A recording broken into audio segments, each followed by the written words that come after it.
www.congotopnews.com.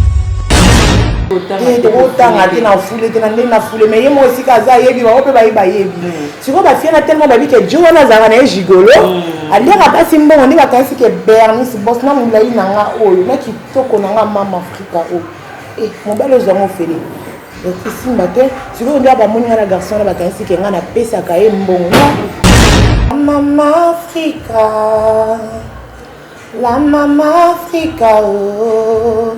Femme des couleurs, femme beno, bouta noir, oyo kelengi, femme beno, femme belle, femme belle, basa mwindu, batonda kitoko, batonda banzoto. Donc c'est ça. Na kabela mibali mbongo ngane na boama boma. Nazara nena balo ba mibali yango bane ba grand frère na ngayo nazana bango, neti ba deboule.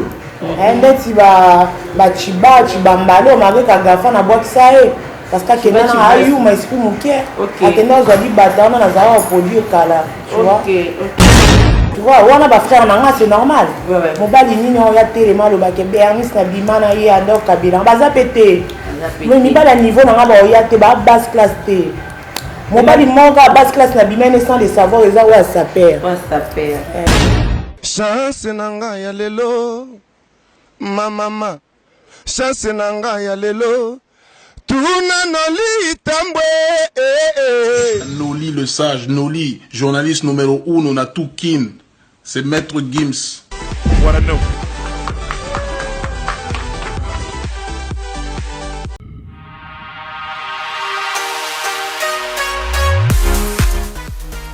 JBM Fret Service pour l'envoi des colis à Kinshasa, Congo-Brazzaville, Pointe-Noire et bientôt à Lubumbashi. Cabinda, très bientôt. JBM Fret Service, l'efficacité au rendez-vous. Suivez-moi.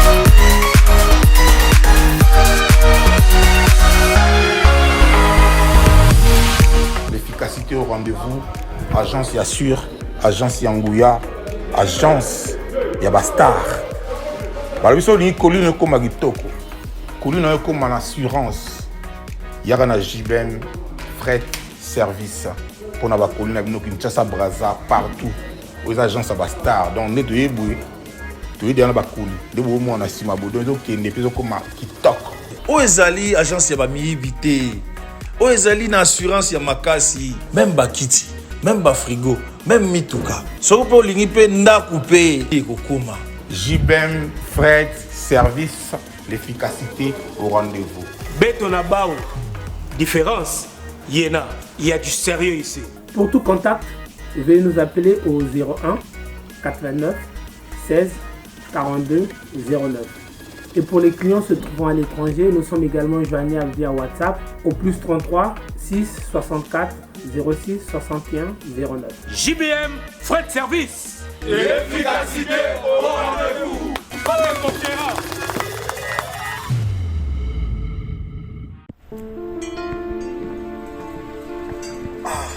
Frère, parle-moi un peu l'histoire là de devenir propriétaire avec $300 seulement en Kinshasa. C'est quoi l'histoire? C'est pas facile, ce n'est pas de micmac, ce n'est pas de la rigolade, c'est vrai. C'est des jeunes entrepreneurs, ils habitent ici. Moi j'ai tenté, je suis aujourd'hui propriétaire, je paye $300. J'ai dit bien $300 par mois. Il va te faire les calculs. Tu vas payer pendant un certain moment après la maison. La maison est construite en 9 mois seulement. Mais toi, tu payes 300 chaque mois à Kinshasa. Tu as une maison de 100 mètres carrés. Pendant combien d'années? Payer $300. Bon, toi tu es mon frère. Oui. Toi tu es mon frère. Je ne vais pas te cacher la vérité. Oui, frérot. Je vais te donner tous les coordonnées. En tout cas, tu vas entrer en contact avec l'équipe. Mais je te dis, aujourd'hui, mes chers amis, c'est plus facile. Devenez propriétaire à Kinshasa avec $300 seulement. Tu payes chaque mois une très belle maison avec 3 chambres, 2 salles de bain. Je vous dis, laisse tomber. C'est bon. C'est fini.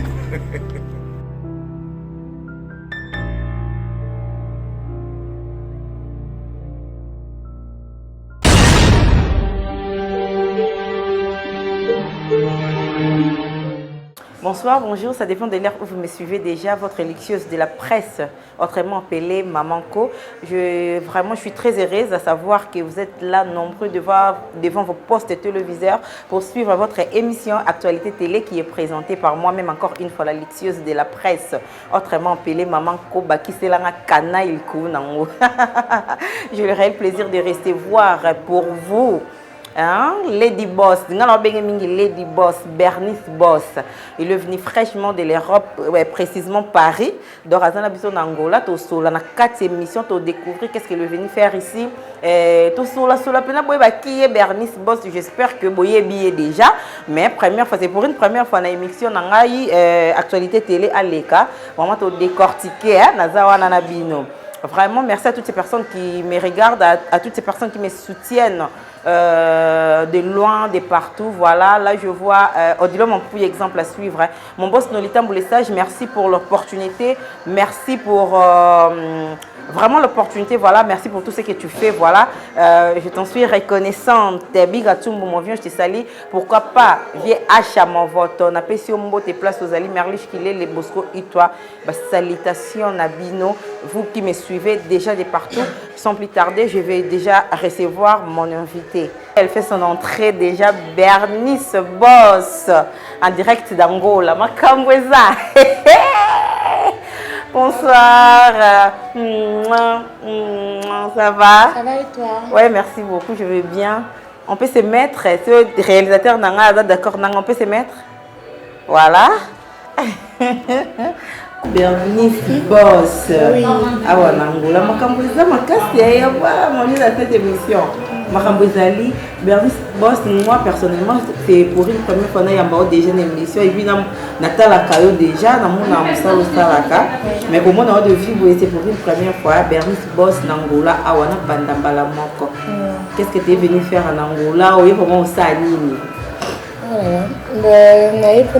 normalement, on a été dans une entreprise parce que dans un salon de coiffure, on a des voilà.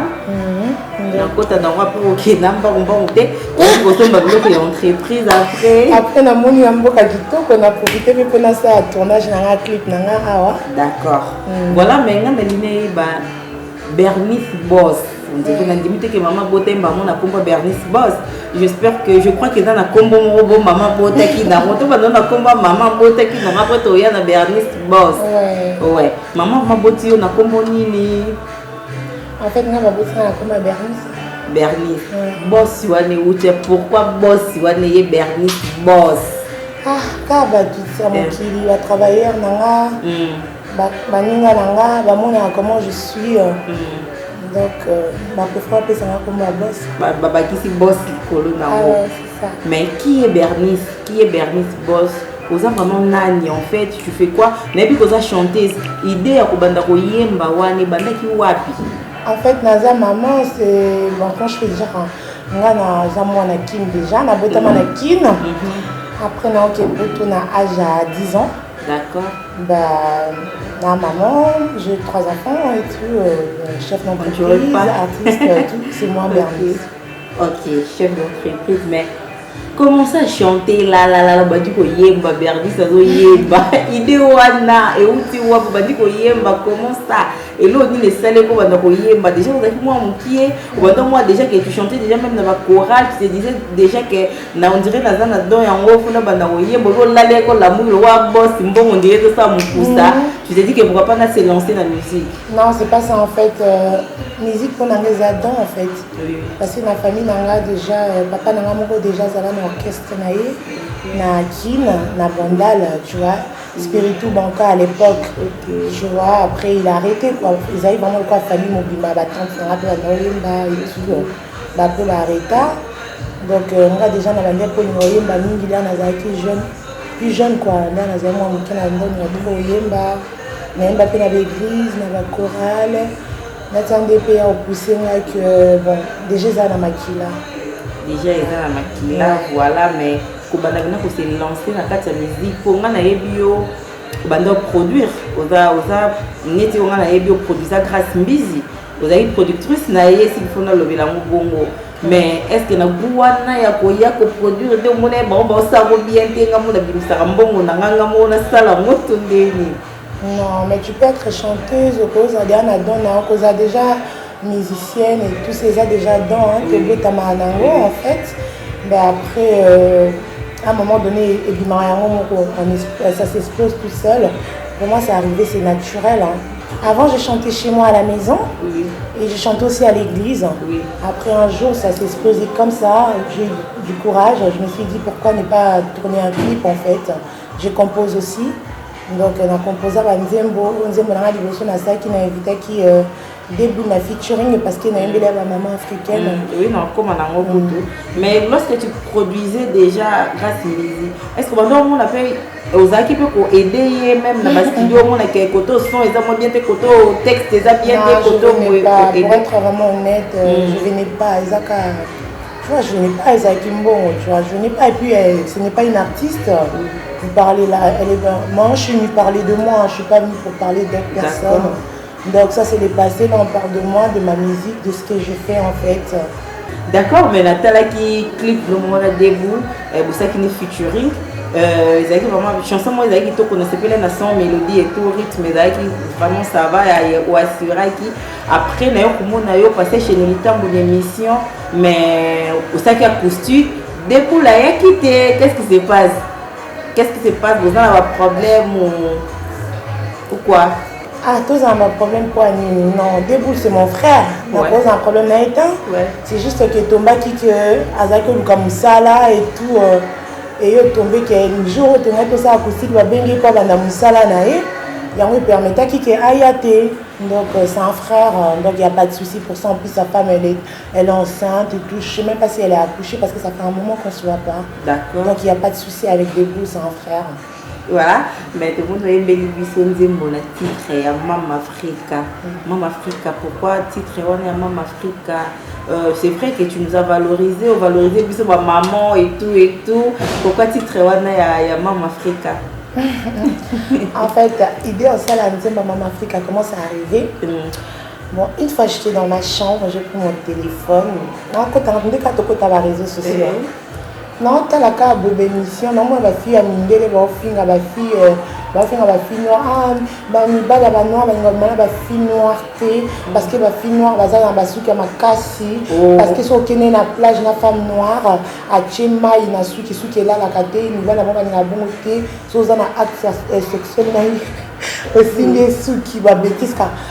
Ceux qui ont ma casse, on est noir. Moi j'étais choquée. Ils disaient, leurs mecs ils les aiment pas parce qu'ils aiment bien sortir avec Bissot Bamindele parce que Bissot pour l'équipe Bango, on a dit on a dit mais la blague, allô quoi.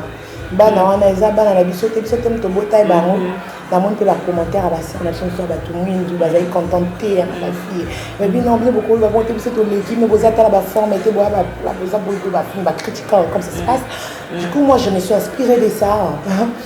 J'ai senti la douleur pour mes sœurs noires africaines.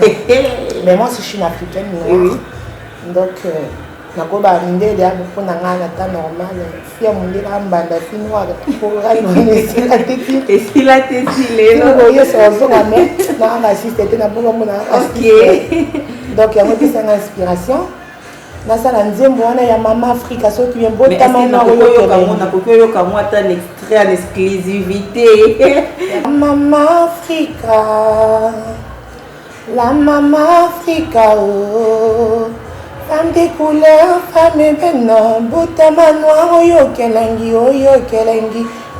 kelengi, femme belle, femme belle, basa mwindu, batonda kitoko, batonda banzoto.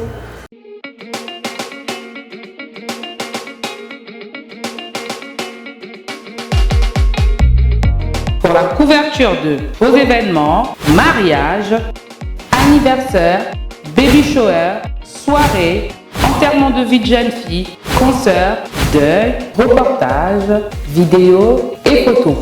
Contactez Nolita Bou Event.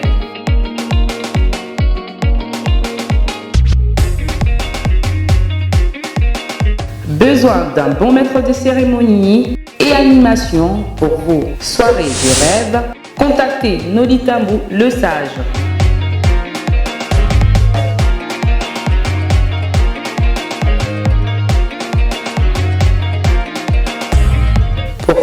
infos, veuillez appeler au 0033 6 60 58 89 56. Nolitabu Event, c'est la qualité et la rapidité. Voilà une très belle voix, déjà une exclusivité na yo Kiamo Makas, et puis une très belle chanson Sandrine Ngangala, Bernice Bossier yo Lingaki, moi extrait à Femme africaine, je crois que yo Kiamo et puis au CPLI, Nadine Ongieni depuis Paris, je te fais des gros bisous. Pourquoi pas Anaska Madame Ongieni, donc femme Bernice Bossier yo qui extrait et à Femme africaine. Voilà, mais après Femme africaine, ils ont juste des singles, c'est ça? Ouais. Ils ont juste des singles, ils ont préparé les bissonines. Après Femme africaine, ils ont préparé les bissonines. Et là, on a une photo de la liste. Ils ont un projet au sein de l'autre parce que là, tu as une fête. Ma femme n'a eu vraiment une idée de toi. En fait, nouveau, non, mais ça a des chansons. Donc, arrêtez de jalouser. On a deuxième titre, Nanga. Les alliés baby maman, ce soir on fait la fête. Baby maman, arrêtez de jalouser déjà. Pourquoi titre Wana? Ah, parce que Zaka Kandi Mboka ba conseil Kandi Yumo ba jalouse va l'équipe belé na ba jaloux quoi. Donc étoiles, les étoiles, ma kamusupe ma mususu. Voilà, voilà, on a une yeba, ben motif vraiment il y a voyage en Angola. Pourquoi pas Kinshasa Angola? Ah maman, les Africains, je suis africaine, hein. Donc je suis chez moi en Afrique. Hein. Oui. Donc je me sens bien ici. Qu'est-ce que tu es venu vraiment faire ici? On a non, les lots sont ratés. On a bien quand on les messieurs, non, les lots sont ratés dans la tournage, avec clip et tout. Après, je me suis dit, mais c'est un tournage à clip, il y a son nini. Aux autres, la featuring, on a un musicien angolais, ou soit, on a dit mon nom, mon clip, quoi. En fait, il y a qui m'a aidé pour mon entreprise, parce qu'il y a une entreprise à Paris.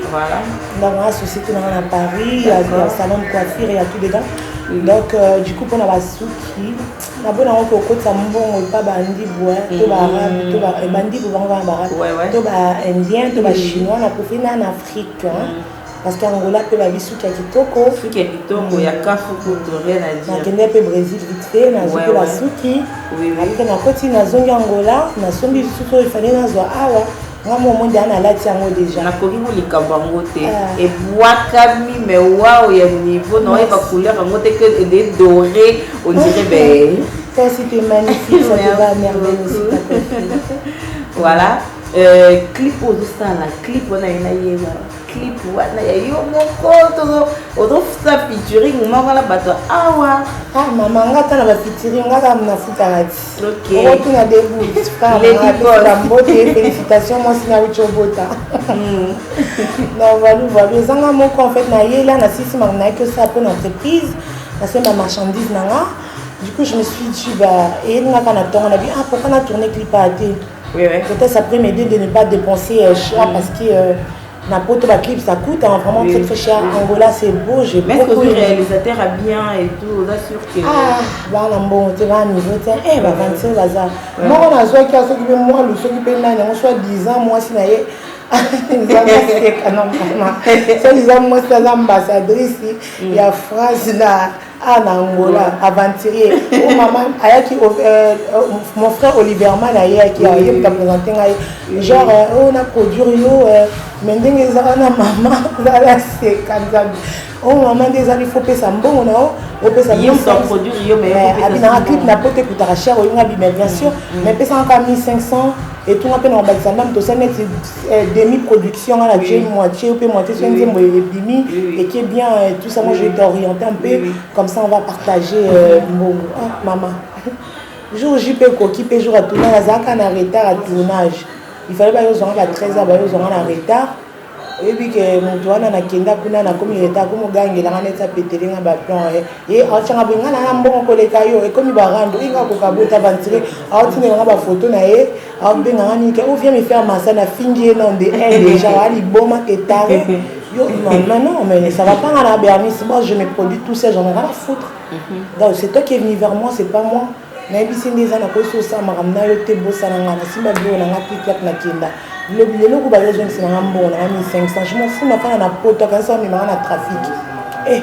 Mais Bernice Boss, madame, Bernice Boss, Bakara Solo, Bernice Boss, Nanenga Poto, on a déjà, voilà, Makambu, déjà tout ça là, parce que là, je vais tout, Makambu, ah, ouais, on peut influencer, en fait.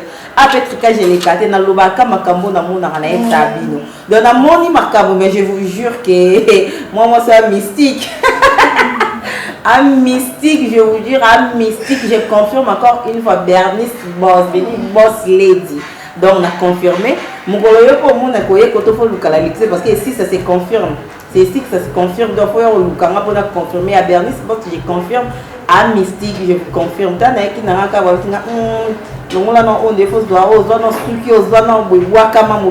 c'est elle. En tout cas, merci beaucoup. Mais Bernice Boss, madame.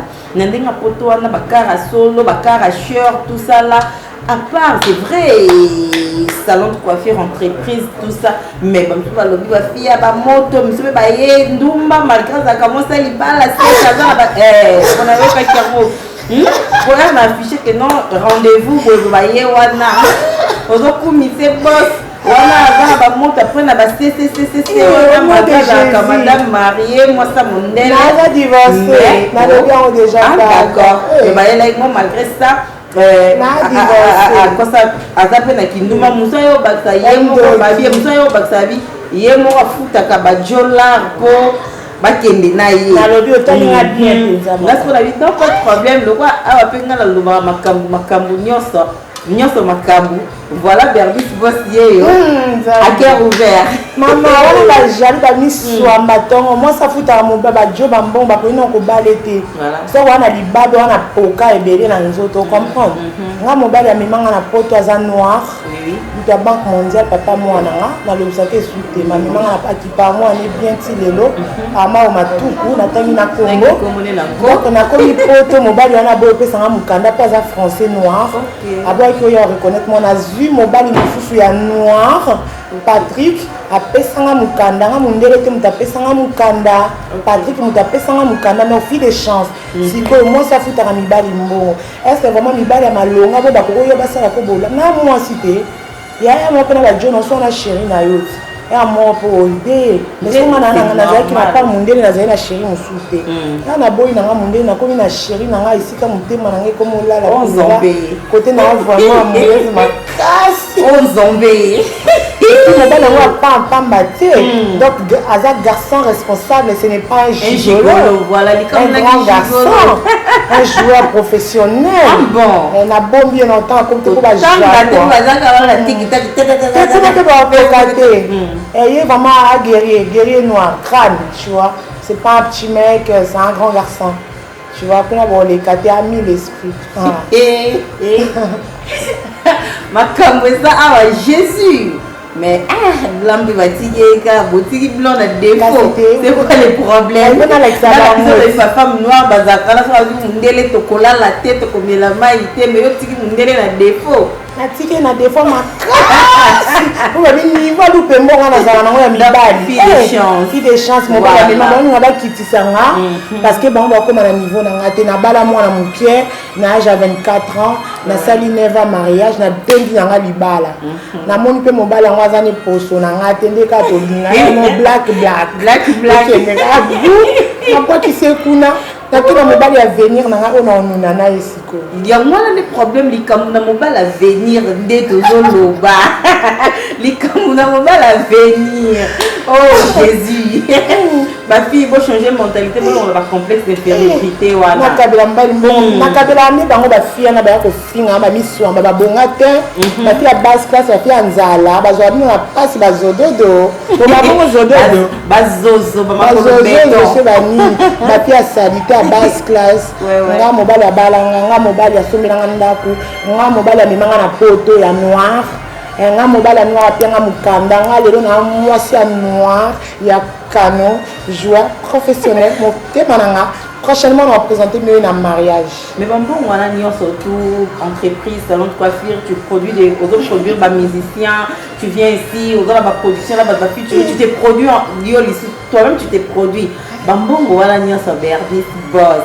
bapere kaka moto bapesaka za mondele moto atikelaki ozali na za mondele ezali toeveli tout ça toyebata provenance mère mosala na nga maman je suis une femme très courageuse je suis jeune naye poto tu vois nabotami na poto te me naya poto natangi na poto j'ai été instruit nafandi nayebi te naki osala pepa mindele parce que j'ai bossé aussi hein.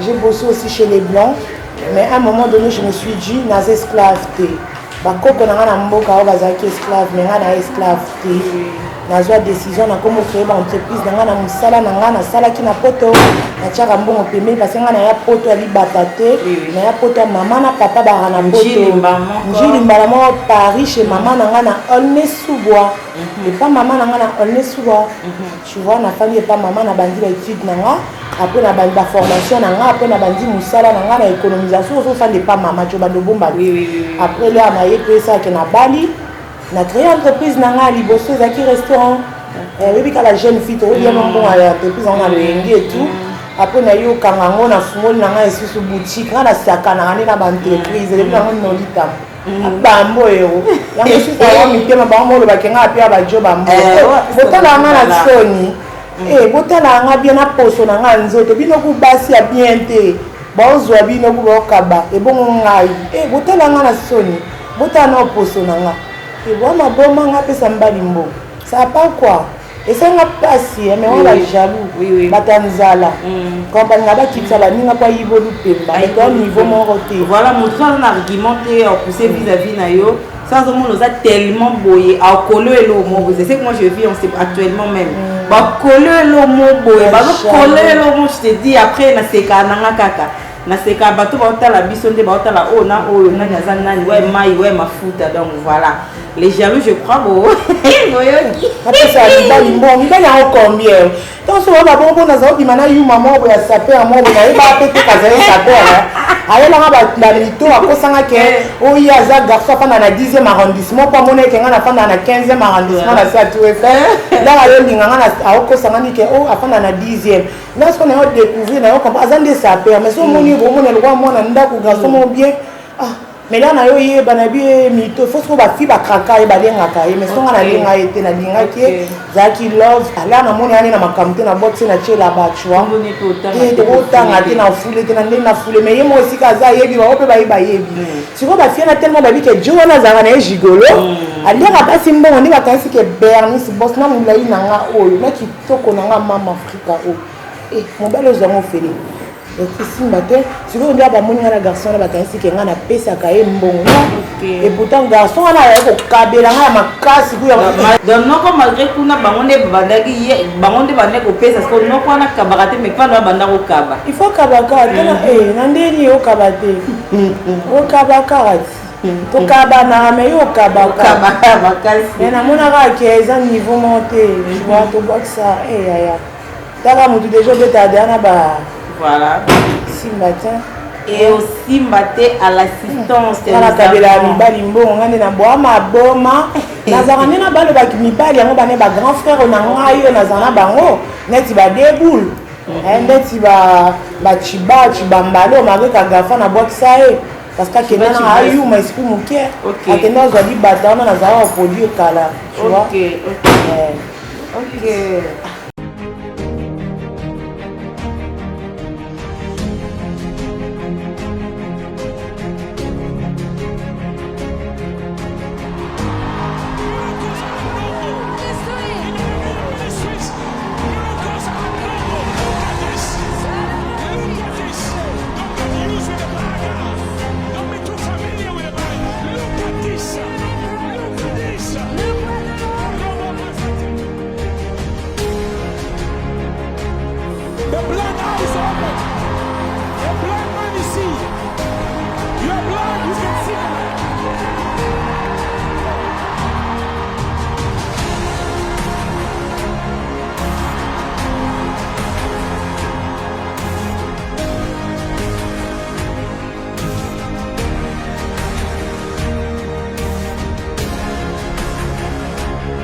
vois, on a pas frère, c'est normal.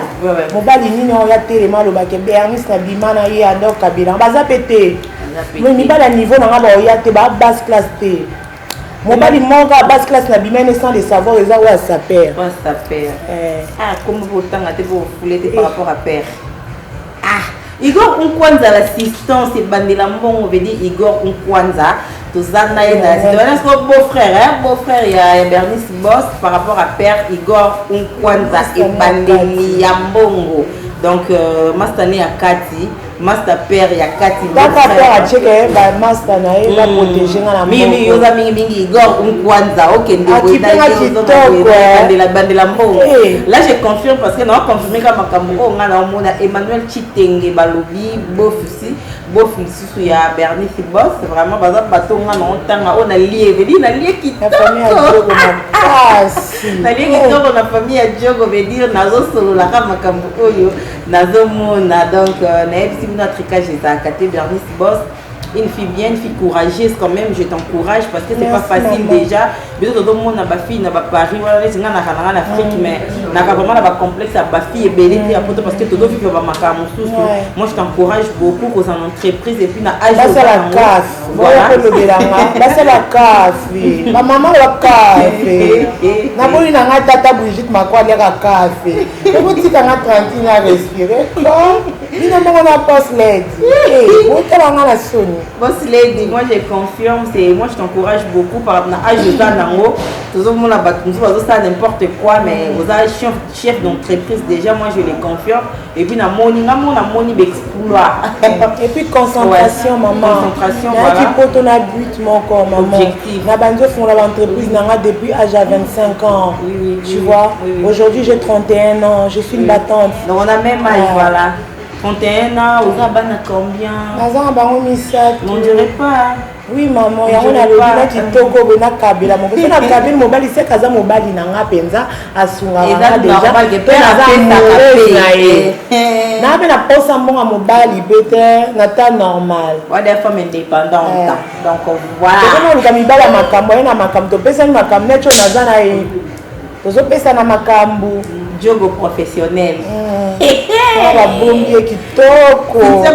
Maman soso mambolingara yango yo vraiment Sandrine Ngangala mambolingara yango na bwaka batu mingi te batu na bwaka te ke batu na ngase ke na liaki te. Maman yango yo vraiment naza vraiment très heureuse ya okuta na yo ya traité na biso les autres qui bien. Moi je t'encourage beaucoup parce que c'est pas donné na ba fille vraiment surtout à la génération na biso objectif est dans mon sous objectif est que na te kanjo pour na na libele na na boyna te kamo pour na mais toi au moins tu te bats na ba propre effort na énergie na yo moko. Donc tout ça moi je t'encourage et puis musique na ligne vraiment tikate parce que moi Africa réalisateur na tout yo to yembango na mona na tela ngo na yembanga ngo mais na yebe vraiment que c'est toi vraiment na ligne offenser na musique plus parce que na bana basi bazo bima na bango tout ça na ba rebo ba ye na éviter besoin na genre monter en musique. Tatiana Cruz autant la kepo ndima kepe na yebi bango te maman nande a mabete sans démentir ya ka rebo parce que musique na ye donc après na ba genre musique na ye et puis sans complexe vraiment na yebi bango te nga na sala musique ya délire eza pas dom zamba pesa na on sala ngo te pona gagner mbongo na gagner mbongo na ba entreprise na nga na o ça va quand même Barbara Kana na yebi Cindy Lecker Barbara Kana na yebi on va me rappeler de photos de la musique au non na mais quand c'est vrai que ça délire mais délire à moi ça bien quand même biso peut au motia mi surtout comme l'ande la Bernice Boss à BBC Ndemo est-ce que zo peta est-ce que ça na succès est-ce que Rihanna pardon Nathan normal penza mama nalanda na Rihanna aya za na poto nalanda ba pourquoi nalanda Rihanna maman on a lu kana za succès Rihanna ya na Kamora. Beyoncé, c'est des femmes là qui m'inspirent. On me style un peu gothique. Voilà. Parce que na Lela le Rihanna zate. Eh, na Lela Rihanna. Maman ça ouais. Maman ça vraiment la coquille kambamote. Domi mi yo la na Rihanna. Jilo peut-être vieille me frère. Rihanna, Beyoncé, Aya Nakamura. Voilà. nani susu bakei kuna na mabilo ya mibali su nalinga oyoka miziki ya nani oye wana baifo nabeta featuring vraiment na ye ko wana orate te inchallah Burna Boy parce que aza moche mais aza na aspect ana prestance. J'adore sa prestance. Il n'est pas beau, mais il a Burna Boy donc il est n'arrive à un jour là il a prestance on a dégagé en fait car il est ici. Mais voilà, dans mon équipe, ou bien Gims. Gims, c'est que depuis bien d'adjou. Gims. Mimi Gims. Parce que ça, ma tête, ça me chauffe, mais. C'est mon point de vue, ma chérie. C'est mon point de vue, c'est mon choix, je crois. Je suis libre. Zombie. Dans mon équipe acoustique, un grand nom de musique aussi. Comme beaucoup de gens qui m'ont mais mon vieux Gina Yakiwana, est-ce que vous avez préparé le roman ou était plus tard? Non, là c'est juste un tonton, c'est la famille Dja et tout, il connaît. C'est la famille, oui, maintenant dans l'Ingapé, Bernice Boss, nous commençons à faire le rumba. Au fond, nous c'est une chanson, mon rumba vraiment. On s'inspire dans la bablo, au Murakalana, Kenai, Robi. On s'inspire, non, mais. Yo au comic texte mon boy auquel on a rumba on dirait qu'il n'a pas bien non linga vraiment na yoko bongo ah oui et oui d'accord ouais mon a kina tango ya tongo ay ko ya na ngata so na bande musique ango tu vois na ya na ngapota ngo jeune na bande musique ango karaté mais pourquoi pas la composition ça pour mobile na ngamo yé moko déjà ya makila pe ya famille donc après ko pesa ngamo nze moment ya père na banga le but chéri zo changer le mo payer bango c'est ça. Il dit Makambezali, mais Nangola doye au travailler en collaboration parce que la chanteuse aussi baza awa. Si vous savez que le moins il bosse ça tout bien, vous en attendez parce que là tu rentres déjà. Timing elle est serrée, J'ai pas le temps parce que timing n'a rien à serrer. Voilà, mais Bernice Boss, na yebi bana basi so abaso lingami ba voiture amikie wana mais na mone vlog no mama olingi trop ba voiture ami tout minene ba voiture minene qu'est-ce qui se passe mon toi ça la taille mino sala ma chérie déjà asaka na ba bloc minene qu'est-ce qui se passe ah non mais na changé té Nazana, bon, on a autre côté quand on a son basco Porsche. Son basco Porsche, il y a Mbaloyo, Azoya na. Il y a un matériel, il y a un poto des alanes, na makamolobini, il y a un compte bloqué, il y a un bon, vivre kitoko. Vous allez pas. Mais dans mon image à salon, coiffure, tu crois trop bien, tu maquilles trop bien, on va travailler à bien, bazar, la kuna. Mais voilà quoi, bâtonnier surtout au Beaux-Arts, vraiment dans Paris, dans France, même dans la province, dans Paris, au lingo c'est coiffé, au lingo c'est faire belle, au lingo c'est faire.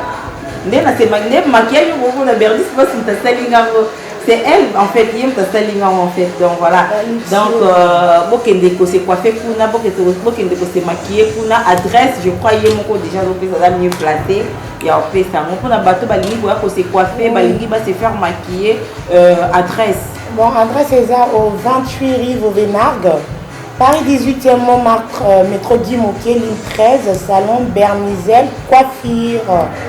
Voilà, donc il y a décembre et en gros, voilà, on chute déjà, donc on a déjà fait un entretien mais décembre, il y a donc il n'a pas fait Bernice Boss. Qu'est-ce qu'on préparait? On préparait nous pour n'a pas fait naïo, photo bien n'a pas fait est-ce que vous avez préparé ou d'autres petits comme ça dans Maman Africa? Non, en fait, on a préparé 200 coups de lancer avant de payer la fan nanga la mini binomini vraiment. Donc, on dit ça, la baby maman, on a couru oui, si tu me permets. Voilà, je vraiment dans en exclusivité. Baby maman. Baby maman, ce soir on fait la fête. Je suis sapée tout en loulou, tu sais, c'est moi la queen. Jolie nana, position, on va danser jusqu'au matin, tu sais, c'est moi la queen. Dans le chat, j'ai fait la diva, dans le chat. J'ai fait la queen dans le chat, on t'a beaucoup fait, ya tout la monte pe la poum. Ça va chauffer, ça va chauffer. Ouf. Donc, en décembre, tout ça, la baby maman, tout ça, là, arrêtez de jalouser, c'est ça? Arrêtez de jalouser. La vie est tellement simple, tellement belle, c'est que tu n'aimes pas quelqu'un d'autre l'aimera. La vie est tellement simple, tellement belle, c'est que tu n'aimes pas quelqu'un d'autre l'aimera. Hey, j'ai grandi dans la cité, j'étais unique pas comme les autres. On sortait dans la ville avec des copines pour bien chiller la nuit. Elles disaient être plus belles que moi, qu'elles avaient des formes que moi. Mais je suis une étoile, mais ne comprenez pas pourquoi je brillais la nuit. Oh non, la vie c'est pas la beauté, c'est Dieu qui donne. Maman, on est tous égaux, chacun son tour. Baby maman, zala fiana oyo, jali nango. Dimelanga, zamba yebitina, pisaki yo. Oh non, la vie c'est pas la beauté, c'est Dieu qui donne. Maman, on est tous égaux, arrêtez de jalouser. Arrêtez de jalouser. La vie est tellement simple, tellement belle, c'est que tu n'aimes pas quelqu'un d'autre l'aimera. La vie est tellement simple, tellement belle, c'est que tu n'aimes pas quelqu'un d'autre l'aimera.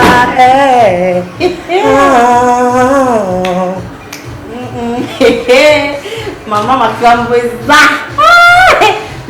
je vous assure, restez branchés. Vous avez la chaîne YouTube, vous avez la plateforme, bato baotalo supo na lelo et tout wa ligne vraiment s'abonner peut-être na page na yo TikTok na yo Instagram na yo référence les amis Bernice Boss toujours Bernice Boss allez vous abonner là-bas YouTube Pédali oui BERNIS espace Boss BODS allez vraiment pour s'abonner pour massivement en plus parce qu'il y a à boire et à manger là-bas, je vous assure. Décembre, Makambizali. Moi, je suis là avec Bernice Boss. Je vois comment est-ce qu'elle fonctionne. Vraiment, il y a du pognon, il y a des chicons et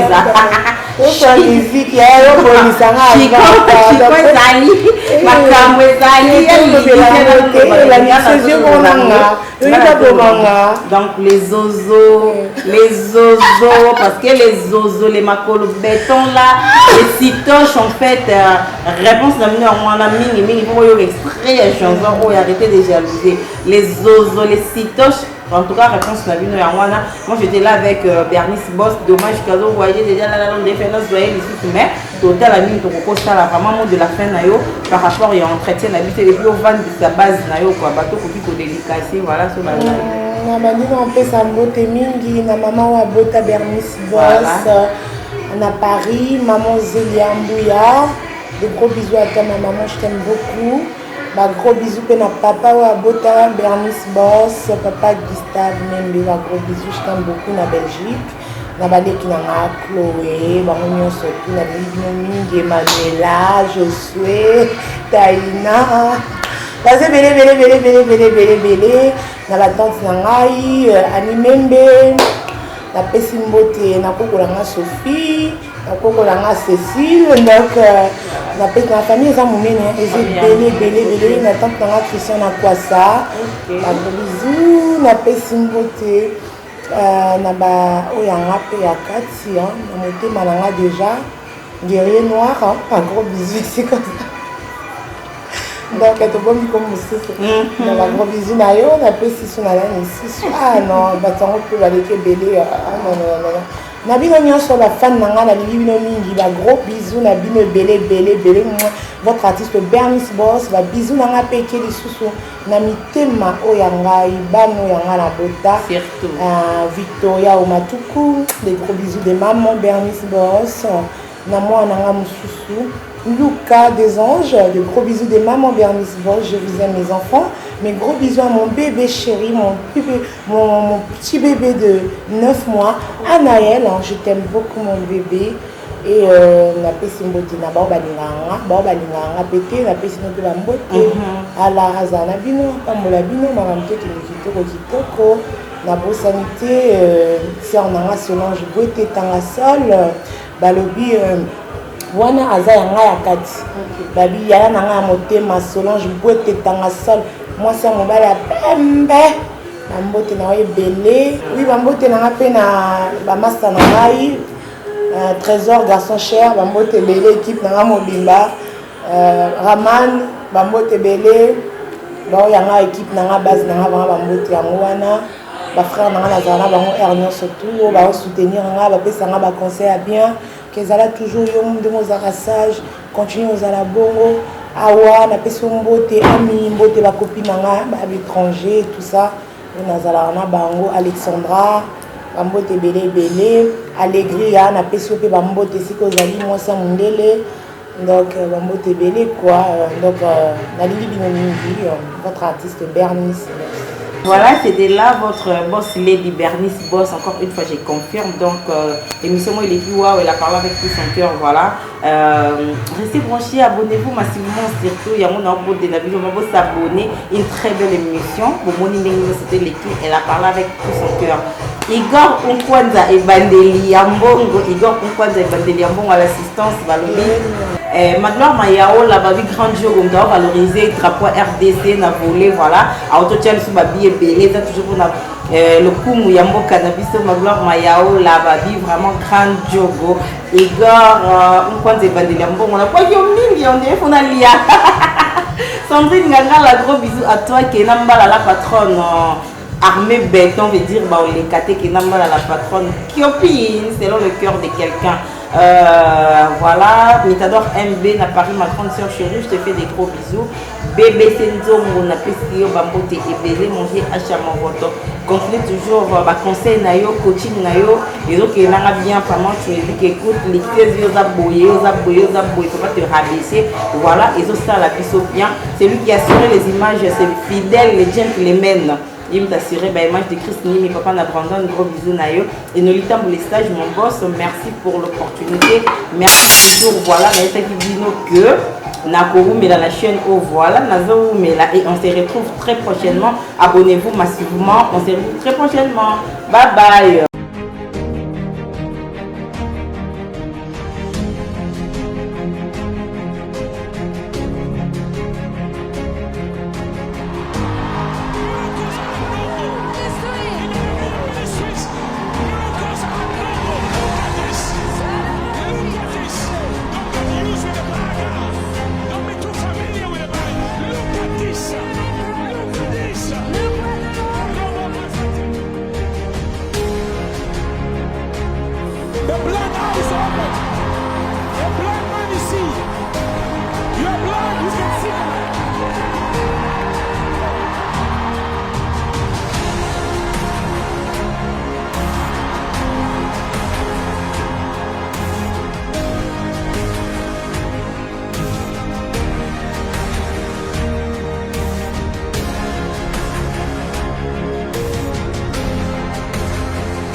Boy, ma, vo, timula, mitunda. Kundama yamo, nabona timbos neto, violence peta. Noli le sage, Noli, journaliste numéro 1, on a tout kin.